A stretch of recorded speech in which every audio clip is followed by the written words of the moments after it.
Welcome to Inspire Campfire, a podcast where ordinary people tell their stories of extraordinary adventure. These are campfire stories meant to inspire the rest of us to light the fire within, get outside, follow our dreams, and return to tell our own stories. Ready? Let's strike the match.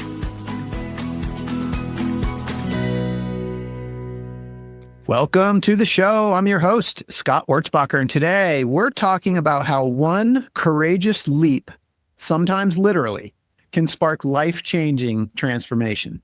Our guest is Andrew Delmenhorst from Royal Oak, Michigan, and he's the founder of Pygmy Elephant, a company that designs self-guided adventures for travelers around the world. Andrew's team recently coordinated a trip my daughter and I took to Patagonia, and it was truly unforgettable. Every detail was handled flawlessly with thoughtful extras that made the experience deeply personal and special. Andrew launched Pygmy Elephant in 2015, inspired by a moment when a bungee cord helped him confront fear and tap into a deeper sense of possibility. After leaving his job to travel for a year, he combined his passions with his business background to build a company that challenges, surprises, and delights its customers through unique adventure experiences. I've experienced the magic firsthand, and I'm excited to share his story with you today. Andrew, welcome to the campfire. Thanks for having me, Scott. Pleasure to be here. Oh my gosh, I'm so excited. And as I was reading the intro, I said a bungee cord. I guess it's more than a bungee cord. A bungee jump is something. Yeah, I mean, it was, thank God it was connected to something else, the cord. But you know, that experience, originally we thought we were going to do skydiving, and because of the weather, it wasn't going to happen. And, you know, we had gone down there to do something that would get our adrenaline up and kind of make it, I mean, anytime you go to Switzerland, it's not a bad thing. So, but it kind of made it worth the drive down. We were living in Belgium at that time. And so bungee jumping kind of came up, and I had to wrap my brain around it. And I had always kind of feared it, actually definitely feared it. I thought that being able to see the spot on the ground where I would, you know, land if the bungee cord didn't actually do what a bungee cord do, kind of freaked me out. So, you know, for the last, for a good couple hours before we went, I was sweating. You know, I think I had to pee 5 or 6 times, gone right up. It took 2 hours to get to the place that we were going to do it. And just, you know, being able to do something that I didn't think I was going to be able to do. I really, you know, had never thought I could do it. I'm just, you know, making that jump and kind of screaming as I did it.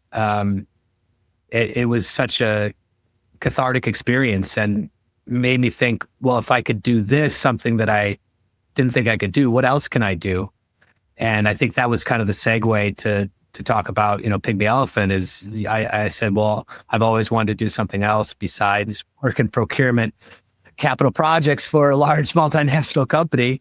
And it kind of just gave me the courage to do something else and to take that sabbatical and travel for a year. It's crazy how literally one leap can lead to something so big. And we're going to get into that. I'm super excited. Yeah. For listeners that aren't familiar, what is Pygmy Elephant? Yeah, Pygmy Elephant is a self-guided tour operator that specializes in hiking trips, comfort trips mostly. We kind of tailor the experience to your requirements by a team of our experts. And then, you know, if anything needs to be adapted while you're traveling, you have any issues, questions about weather, transport, things like that, we have 24/7 customer support while you hike.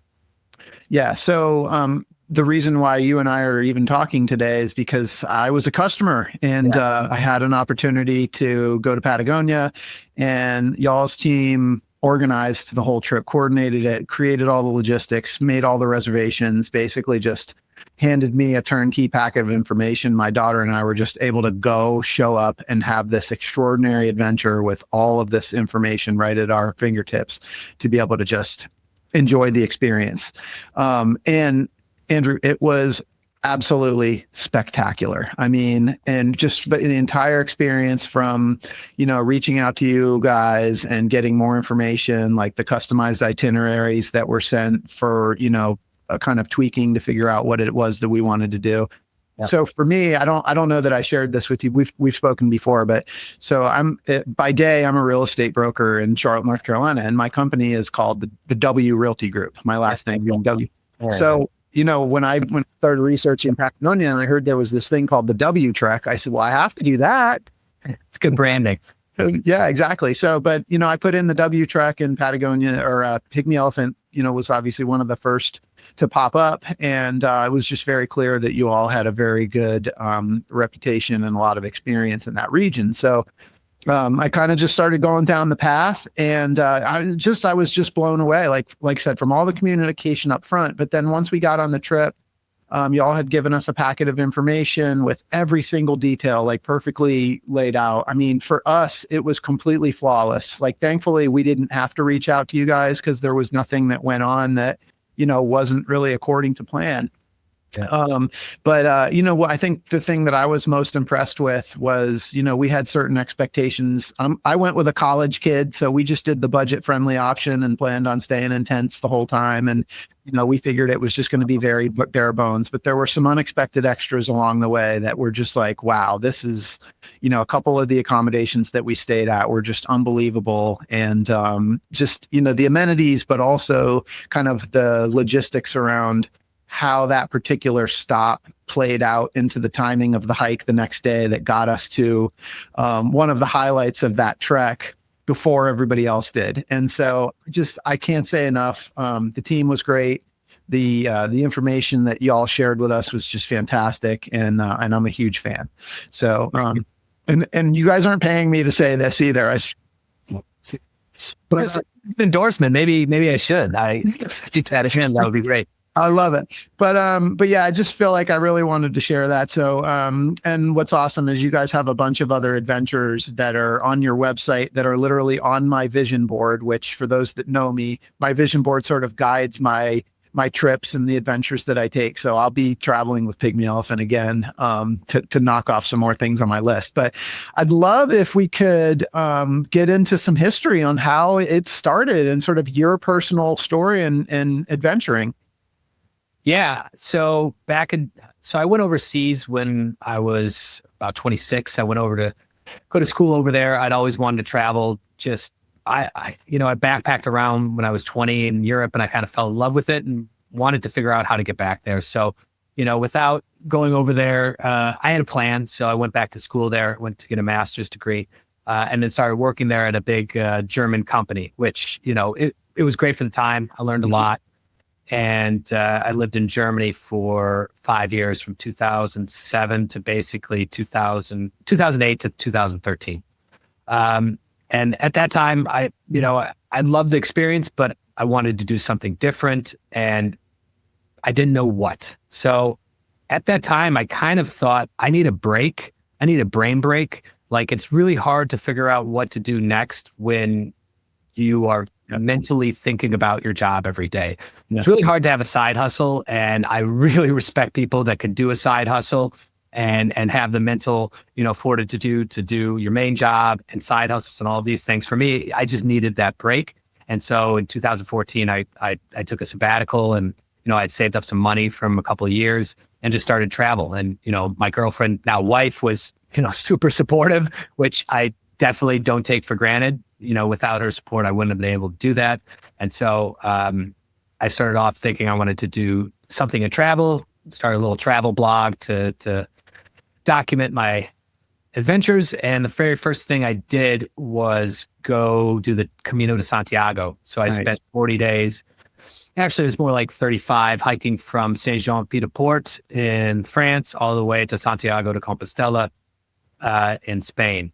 And that was just an amazing experience. Just knowing that I had everything I needed on my person, like in a backpack, it made you think, like, God, do I really need all those other things that, I thought I did? You just kind of strip things down to what's really necessary in life. And also, the point of every day was to get to the next accommodation, to the next place. And so you didn't have all of these other things that were, filtering around your mind. So it gives you a lot of time to think about things. And so that was really a cool thing. I'm curious on the Camino. So, I mean, it's a 40-day adventure. It's a big deal. What was your sort of adventuring experience up to that point? Had you ever done anything that big before or anything close to that?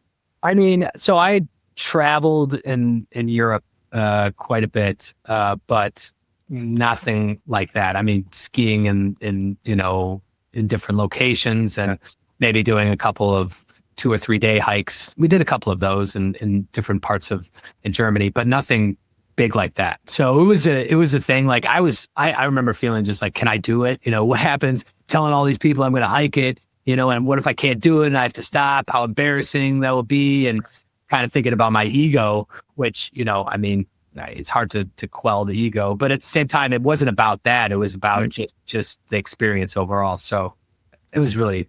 So what happened to you on that trip? Like, as just kind of almost spiritually, I guess, is what I'm looking like, because I think it sounds like you had a pretty eye-opening experience. Yeah, I mean, I say it's a life-changing experience, and you see some videos of people going into the Camino and wanting to have that experience, and I think when you have built it up, it's harder to kind of achieve that. I didn't go in knowing any of that, right? And I've done a lot of research afterwards about the Camino. What I wanted to get out of it was just kind of some perspective on life and where I wanted to go. So it was at a perfect time. I didn't have a job to get back to. I was in between things, and it's about also figuring out that life doesn't have to have like some major goal.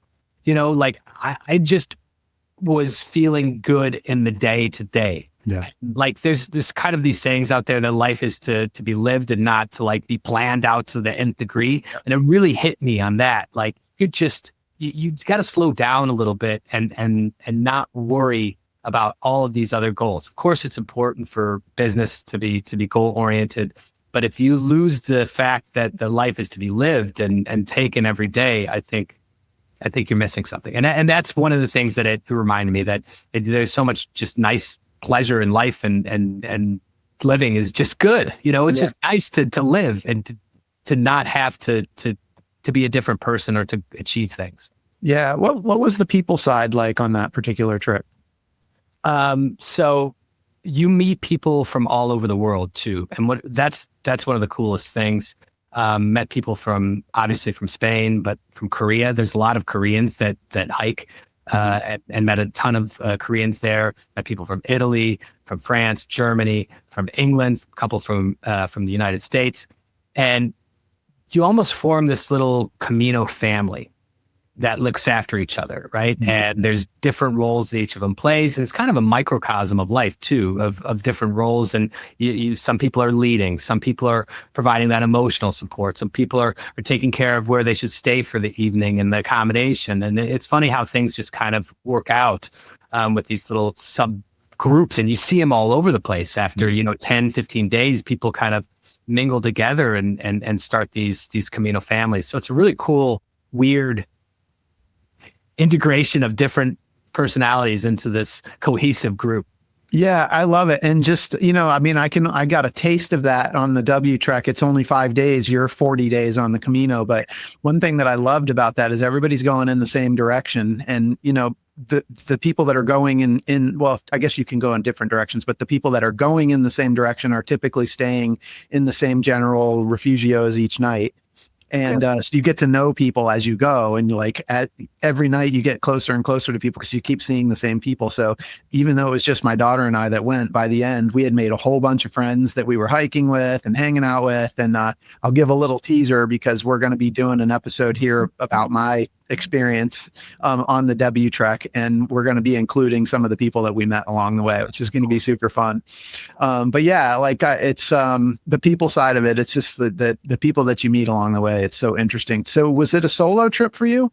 Yeah, it was a solo trip. Yeah. So I think that's overall when you do these hiking trips, and it's probably similar. I've never done anything like a through hike, but for the AT or the Pacific Coast Trail. But you got to think that you're meeting people that have a like-minded itinerary and plan, and you end up really getting close to them. And if you think about that too, like how many times do you really spend walking with somebody and talking for hours and hours, without distraction, without, like TV or watching a movie or getting food or something like that, just walking and talking. So you get to know people super well when you do these trips. Yeah, I couldn't agree more. So how do we go from the Camino de Santiago to deciding we're going to create an adventure company?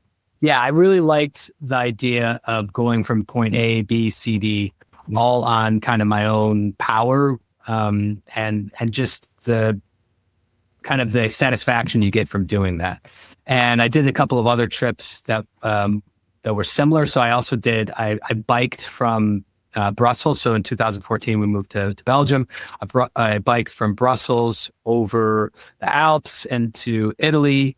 Halfway through, I did the Tour de Mont Blanc, which is one of the trips that we also do. And then I biked from Italy down to inside of Italy to Florence, met my wife there. And then we got on Vespas and took Vespas kind of meandering through Tuscany and down all the way to Rome. And I thought it was just really cool to combine biking and hiking and then this Vespa thing and have almost a multi-sport adventure there. And it was just, I thought the challenge was nice. And from that experience in the Camino, I thought that there wasn't a lot of companies out there that supported these type of trips where you're going from A to B and you don't want a guide, right? You don't want to go with a ton of people, a group that you have to always stay with. I like that organic meeting of people and kind of meshing with.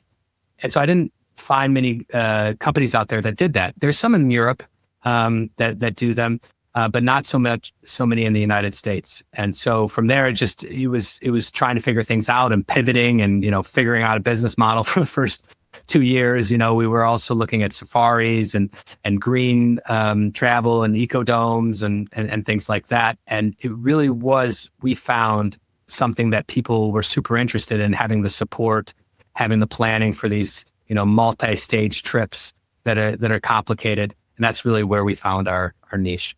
Yeah. Well, again, like exploring your website, the locations that you guys go to, it kind of seems, at least from my perspective, having talked to you once before today, that a lot of these are trips that you had a great experience and kind of turned them into like, well, let me help other people do that. Is that accurate? Yeah, it's 100%. So I've done every trip that we have on the website. Now I kind of take pride in that. And it's also kind of for, I don't know, greedy reasons. I love to do them. So I'm like, I got to do it. I gotta do these trips. So for example, we're starting a new trip, this summer season, the Bernese Oberland. So I'll be doing that, before we have any other clients get out on trail. Amazing. So what are some of the locations that people are going to find, when they come to your website and see what you guys can do for them? Yeah, so Patagonia is one. You've done the W Trek. There's the O Trek, and that adds on 3 or 4 stages in the back. There's another trip that we have kind of created that wasn't there before, and that's in the El Chaltén area. We call it the M Trek. Yeah. So in addition to the hikes to Fitzroy and Laguna Torre, you also do 3 other hikes that are east of that. And we have a couple of refugios and hotels that we work with in the area, eco camps, and created a 5-stage itinerary near El Chaltén too. And we're kind of the only ones that offer that. So I'm really excited about that. And then we also do the Tour de Mont Blanc, which is France into Italy, then to Switzerland, the Haute route that also goes from France into Switzerland all the way to Zermatt, the Camino de Santiago, the West Highland Way and the Great Glen Way in Scotland, Costa Brava, which is a little bit different because it's more culturally oriented. The food is amazing. The wine is amazing. The people are really cool.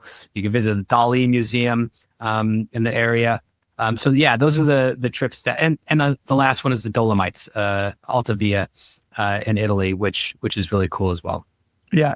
And it's wild because I think I already said this once, but literally all of those trips, I've done a couple of them, but the ones that I haven't done, pretty much all of them are on my vision board. So And so I'm like, yeah, I'm super excited. And I have to share with you a funny story. Like this vision board has really it plays games with me, and it takes me in places that I just, there's all these unexpected things that happen.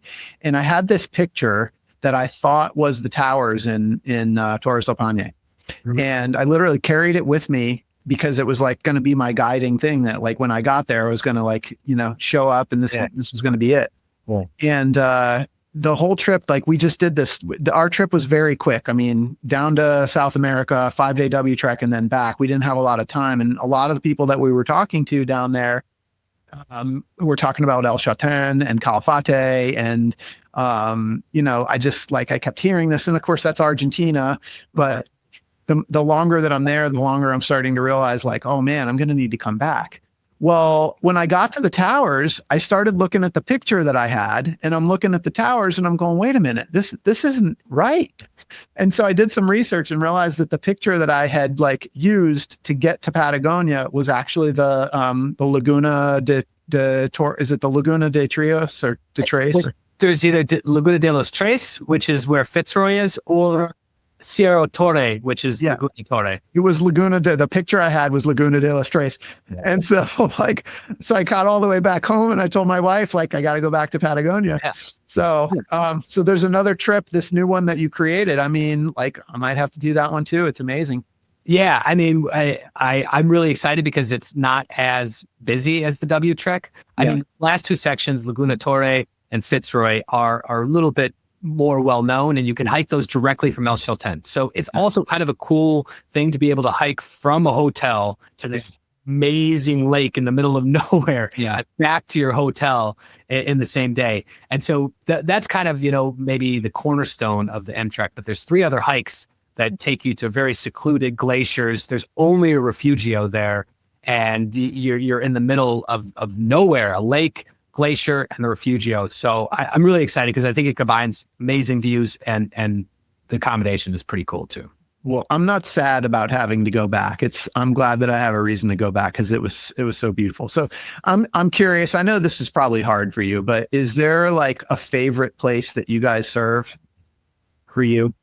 So that is tough. I am partial to both Patagonia and the Tour de Mont Blanc, just because I've done them so often, and I get to see a lot of the nuance in them that maybe, the first time around people don't see. Patagonia, I've been to, I think, 6 times now, done the W Trek a few times, done the O Trek, done the M Trek, and have done, a couple of other trips in El Calafate and El Chaltén. And it's just such a different place, Patagonia.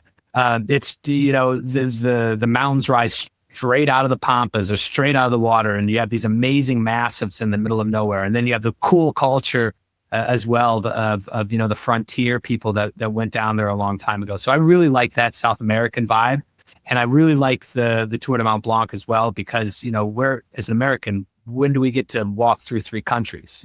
Just that kind of experience. And I think we had talked about it during our previous call. My son's 7 years old, and I got to take him to that area, to the part of the Tour de Mont Blanc. And, I have this picture of him straddling Switzerland and France, and just him loving being able to stand in 2 different countries. So, yeah, look at me. I'm in 2 different countries. Yeah. That was really fun. We had a lot of fun with the border crossings. That was cool. So do you remember, was there a moment for you when you knew, I'm going to turn this into a business? I'm going to turn this passion into a business? I mean, I knew that I always wanted to start a business, and, I didn't really know what I wanted to do with travel. The travel blog was kind of just something to document, show my friends and things like that. But I knew I needed some type of business model after it. And really, I think I mentioned it before, I didn't know exactly what was going to work. I knew that people didn't need travel agents to book them flights or hotels. That's just, anybody could do that on an OTA, online travel agency.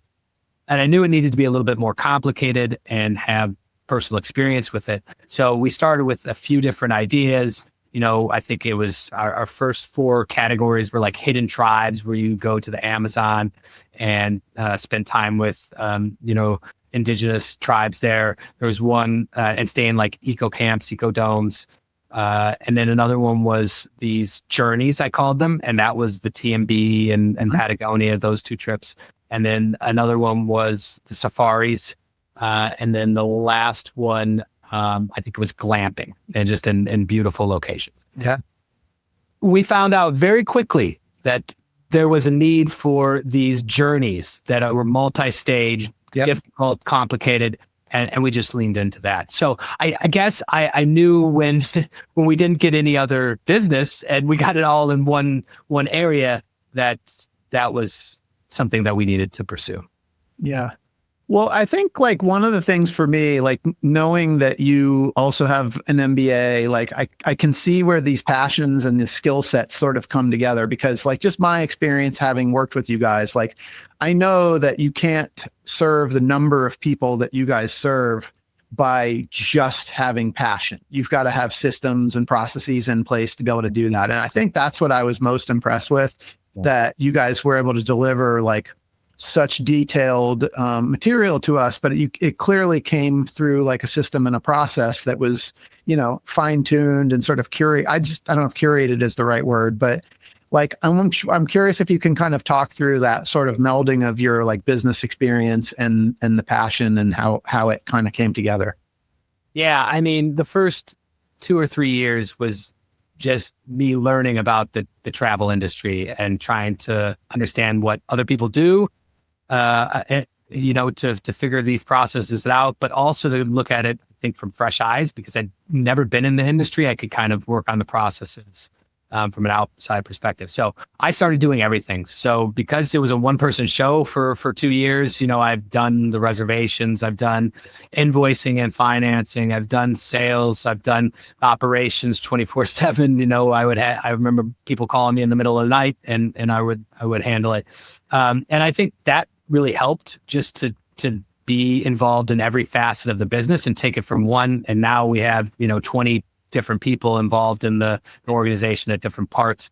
So I really am proud of the bootstrapping, because if I was looking at it from like my typical MBA glasses, that's not what I would do. I would get investment. I would have, department heads and all of these things and hire a bunch of people that know what they're talking about. And I think I just did it kind of the opposite, like just learn it, figure it out. And then once I know, then I can scale up. So maybe it is part of that MBA experience, but I tried to learn it first from the ground up. And now I feel like, okay, we've added processes over the last 3 or 4 years, checkpoints, different, teams. And I think that's really been only after learning it from the ground up am I able to do that. Yeah. Well, it's just impressive. It really is. I'm curious, like, do you remember like the first few clients that you had? Yeah. How that went? I remember doing it for free. Basically, I was doing it out to the cent. Like I didn't want to feel like I was taking any money from Vincent. It was a couple that worked actually with my wife, and I was like, "Well, let me do it. It's not going to cost you anything. Let me just organize your W Trek." It was a W Trek, and they were the first clients ever that I did. And then Joe is another guy that I remember working with, and he, I gave him a quote, and he's like, "Oh, this is better than who I have now. I'm going with you." And I thought, I got to make this work. Nice. And I did. And Joe went on to do 4 other trips with me. It was really cool that he was kind of the first ever TMB client that I had. And he kept on doing other trips. That's a great testimonial. Your first client did 4 trips with you. Yeah. Yeah. Fantastic. So for listeners, what is like kind of the organization of Pygmy Elephant look like today? You were a one-man show for a couple of years, but that was 2015, and it doesn't seem like that long ago. No. Yeah. I mean, from a one-man show, it was pretty stressful, and I worked with another person for 3 or 4 years that helped grow the business a lot too. And we were positioned pretty well and did pretty well in 2019, and then COVID hit, and that wasn't great. No. So nobody traveled for 2020. And then, 2021 came around and people were revenge traveling. They're like, I gotta get this in. And so really that was the time that we started I started bringing on other people, and we had 2 employees in 2021, 5 in 2022, and it just kind of kept going. And one of the things that I'm most proud of is the second employee ever is still working with us. Nikki is our head of sales. And I think that I'm really proud of the development from other people, and just being able, when I look at it, people being able to have a lifestyle and depend on me as a company to provide is really cool. So I like that too. Being able to have staff that make a living out of doing something like this. So what are the company's values that have allowed you to be able to attract such great people? I think the company value of just being flexible in a lot of ways. So in terms of the staff, flexibility is super important, right? Accountability and flexibility. So if you say, I need 3 hours a day to do what I need to do, and you get it done in 3 hours, more power to you, right? I don't want to work Friday. I can do everything that I need to do. Great. Obviously we have staffing needs with customer support, but that's the feeling. And if there's an issue, I want other people to feel empowered to solve it. So I think that flexibility and not micromanaging, allowing people the empowerment has really had very, very low staff turnover. And plus we give them free trips every year. So I think that. Oh, there you go. I love that. Well, so what does who are your customers, and where are you guys at in terms of like the volume of customers that you're serving? Yeah. So our clients are anywhere from, let's say, early 20s to late 60s, mid 70s. That's broad. Yeah. Yeah.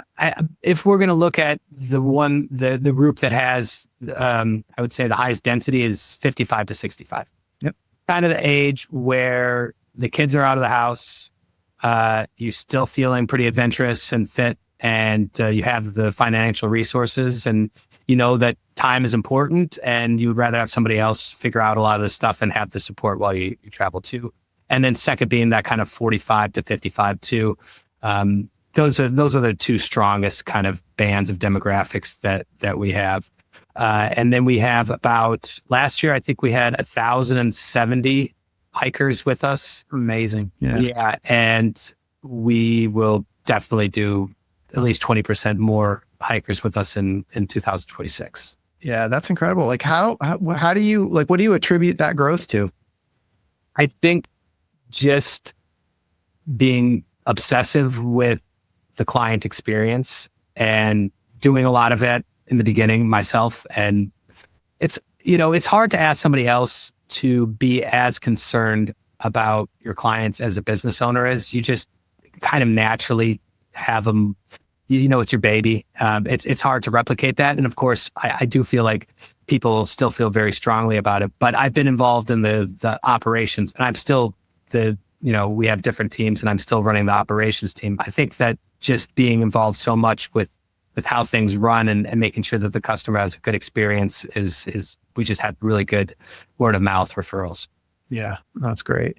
And I mean, like the values, we talked about that from like an employee staffing perspective, but like overall company values, what are the ones that are most important to you? So I think that it's important we work with as many local companies as we can. So we try not to book people in Hilton's or, I have nothing against Hilton, right? It's just that we want to see the money stay in the communities that we work with. And we also wanted to do it sustainably. So, for example, we've worked with the Legacy Fund and Torres del Paine. So we've given to them, and we're considered a Cuernos partner with them. So I think that kind of giving back and making sure that the areas that we're working in are not getting overworked in, right? Over tourism is a thing. So that's another thing with the TMB. We want to work with the hut providers to make sure that, it's a sustainable flow. Altavia, that's a big thing that's happening right now too. So it's having discussions with accommodation providers too, because it's a double-edged sword. You have to have people come and visit for people to have an economic lifestyle, right? But if you do it too much, then you're hurting nature, and then you're going to hurt your economic future too. So it's a very difficult line to walk. And, I don't know if anybody has exactly the right way to thread that needle, but just being cognizant of it, I think is something that we try to do here. Yeah. I think it's an important piece. And I mean, I appreciate that you guys have like a focus on that side of it. Just in terms of the trips that you provide and kind of what it does for people, I know you have some strong feelings, as I do, about the value of adventure and what people can expect from these kinds of trips. Like, what's your experience been with, like, what other people are getting out of these experiences?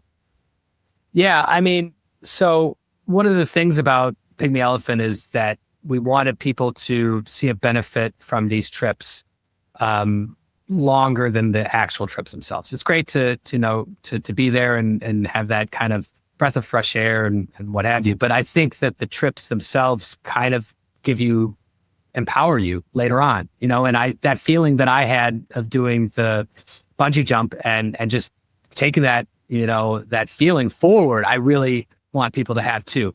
When somebody says like, oh, I don't know if we could have done it without you. And I had this amazing experience with my family that we're always going to remember. And I bonded, I met all of these cool people. I mean, that for me, is the reason that I like to do it, because it gives you selfishly, it gives me a good feeling when people are saying like, I love that you allow me to do this. So I don't know, that kind of is the coolest thing about, there's a lot of other cool things, but I like that a lot. Yeah. Well, it's funny. I was just thinking about like you and your experience. I mean, you've gone and had this like experience, like even with the bungee jumping, but the Camino, and you personally doing these trips, and now you're providing that for other people. I guess I'm curious, like, have you encountered anyone that's been on one of your trips that has gone through like a major life change because of one of your trips?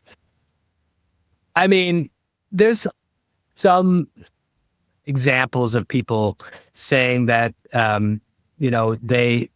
they had this family trip that they're going to remember for the rest of their lives. Mm. I haven't gotten anybody that's told me that I can think off the top of my head that they've quit their job and dedicated their life to travel. I'm waiting for that, and hopefully it'll come. But more of the responses I get are like, it gave me time to think about things. People don't want to get too personal about, things that they're going through, but, this time in my life allow me to have a different perspective. I hear that one quite a bit. Yeah. Yeah. It's magic. I mean, it's life-changing, it's the nature, the adventure, the being with people. I am curious. So Pygmy Elephant, it's a unique name. Can you tell us the background behind the name?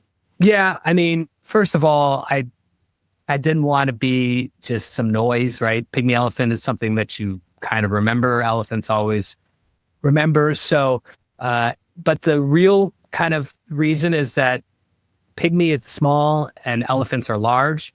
And that's kind of a play on the trips that we have too. Yes, they're just a small part of your year, a week, 2 weeks or something like that, but they have an overarching impact on your life, hopefully. Being able to do something that you didn't think you were going to be able to do, and taking that kind of that feeling forward into your everyday life. Yeah. So, I mean, I'm curious because the way that you shared this story with me, a lot of this started by taking this small little step, doing a bungee jump. And it's like this little step that seems to have turned into a big, big adventure, your life's adventure in creating this incredible company, Pygmy Elephant. I mean, are those two things connected? Yeah, I mean, 100%. I was reading Paulo Coelho. I think I'm going to butcher his last name. He's a Brazilian author. Yeah, he wrote about the Camino. And, I think his quote is the the journey of 1,000 miles starts with the first step. And I really believe that, just getting moving and getting started on something, it's amazing what the momentum will do for you. So again, I didn't have everything planned out for the company.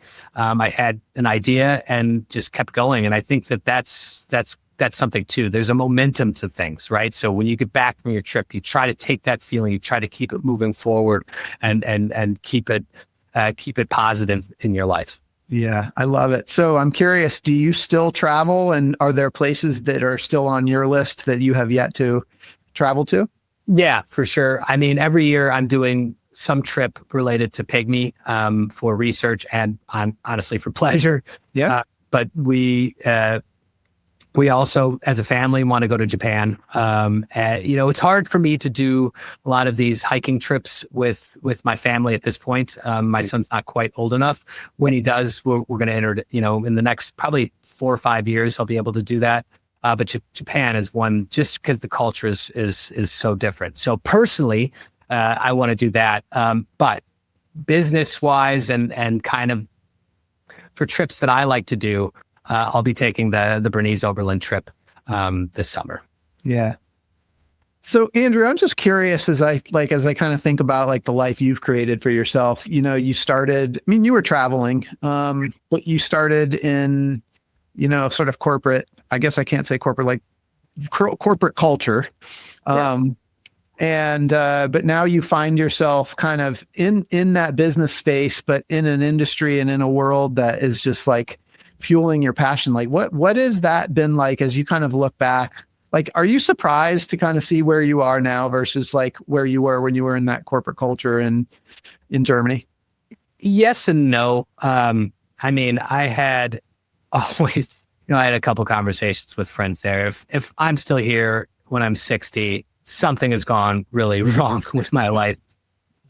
Again, it's not a knock on the company. It was just, it just didn't feel right for me. And I don't know, there's always been something that I've just haven't, it's like a itch that I always wanted to scratch. And traveling has been that for me, for the last 20 years. So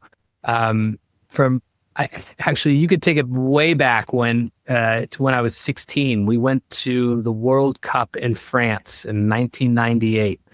And just being there on the Champs-Élysées during a time that France was playing and all of these other different countries, nationalities, people there, just everywhere. I thought it was so cool. Somebody, probably somebody that was 20 years old gave me a kiss on the cheek. A woman did. And I was like, oh my God, this is, amazing. People are kissing each other on the cheek. I gotta see what's going on here. So I don't know. Just from that experience, it kind of is like, I gotta go somewhere else. I gotta do something.